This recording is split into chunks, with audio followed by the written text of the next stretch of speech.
Hello বন্ধুরা, তোমরা সবাই কেমন আছো? আশা করি ভালো আছো। Welcome to my channel. আশা করি তোমরা সবাই ভালো আছো। কি রান্না করব ভেবে শেষ পর্যন্ত ভাবলাম পুঁই শাক কুমড়ো আলু দিয়ে একটা তরকারি বানিয়ে ফেলি। তো প্রথমে পুঁই শাক কুমড়ো আর আলুটাকে কেটে থালায় সাজিয়ে নিলাম।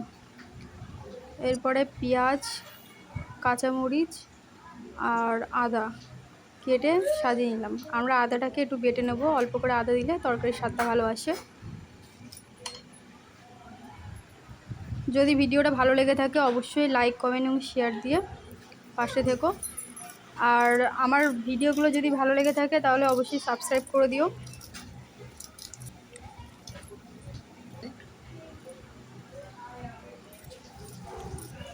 তোমরা এইভাবে রান্না করে দেখো, অবশ্যই ভালো লাগবে আশা করি।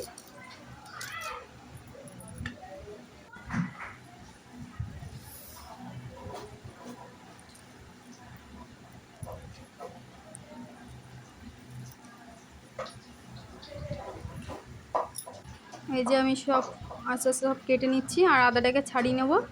ছাড়িয়ে নিয়ে এই যে সব সাজিয়ে নিলাম। এবার আর জিরে আর আদাটা বেটে নেব।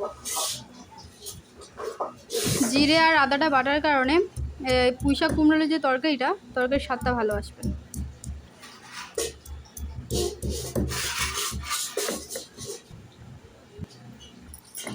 আর একটা কথা বলতে ভুলে গেলাম যে শিলনোড়া বাটার মশলার খাওয়ার মজাটাই আলাদা, এর টেস্টটা ভালো আসে। তোমরাও অবশ্য ট্রাই করে দেখো।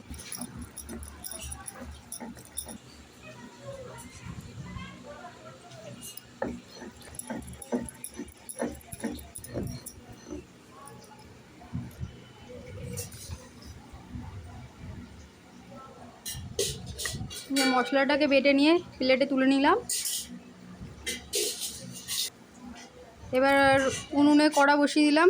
কড়াটা গরম হওয়ার পর তাতে দিয়ে দিলাম সরষের তেল, সাদা তেজপাতা, সাদা জিরে, শুকনো লঙ্কা ফোড়ন দিয়ে দিলাম। এবার একটা সুন্দর সেন্ট আসলে এবার আমরা দিয়ে দেবো কেটে রাখা আলুগুলো।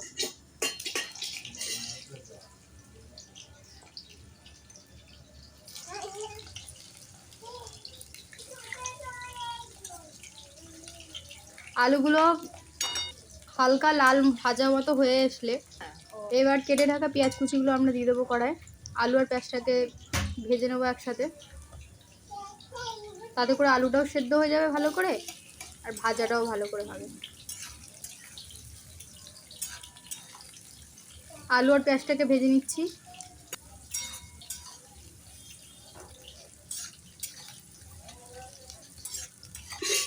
আমি পড়েছিলাম কি, এই যে দেখতে পাচ্ছ আমার ভাজা প্রায় হয়ে এসছে।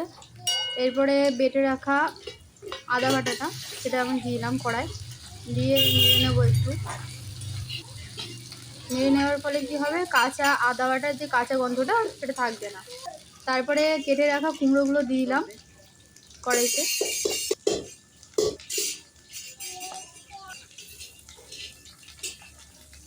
কুমড়োগুলো দেওয়ার পরে একটু নেড়ে নেবো।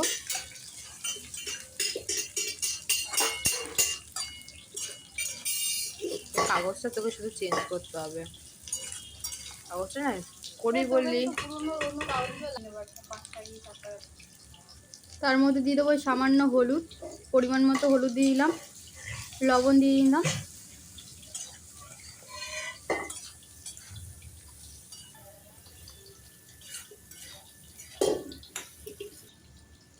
এবার কেটে রাখা পুঁই শাকগুলো দিয়ে দিলাম। এরপরে পুঁই শাক, কুমড়ো, আলু সব কিছু একসাথে দিয়ে ভালো করে নিয়ে নেব।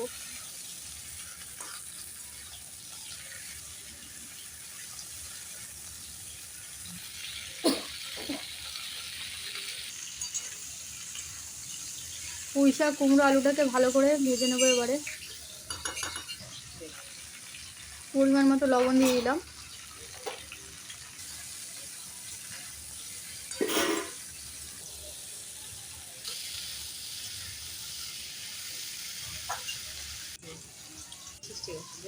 এরপর এর মধ্যে দিয়ে দিলাম জিরে, ধনে গুঁড়ো, লঙ্কার গুঁড়ো দিয়ে এবার ভালো করে পুঁই শাক কুমড়ো আলুটাকে ভালো করে নেড়ে নেব।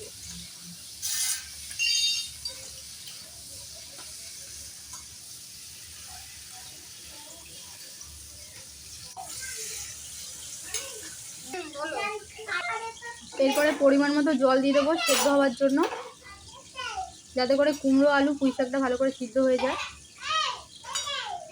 এবার কড়াই ঢাকাটা দিয়ে ঢাকা দিয়ে দেবো।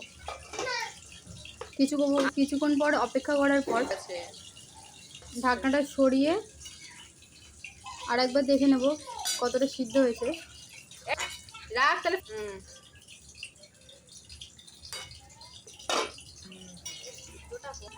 দেখতে পাচ্ছ অনেকটাই হয়ে এসছে আমাদের পুঁই শাক কুমড়ো আলু তরকারিটা। কালারটাও কিন্তু খুব সুন্দর এসছে।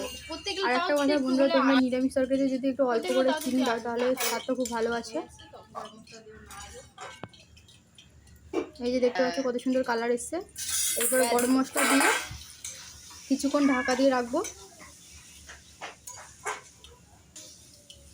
যাতে করে সেন্টটাও ভালো আসে। এই যে আমাদের তৈরি হলো পুঁই শাক কুমড়ো আলুর তরকারি,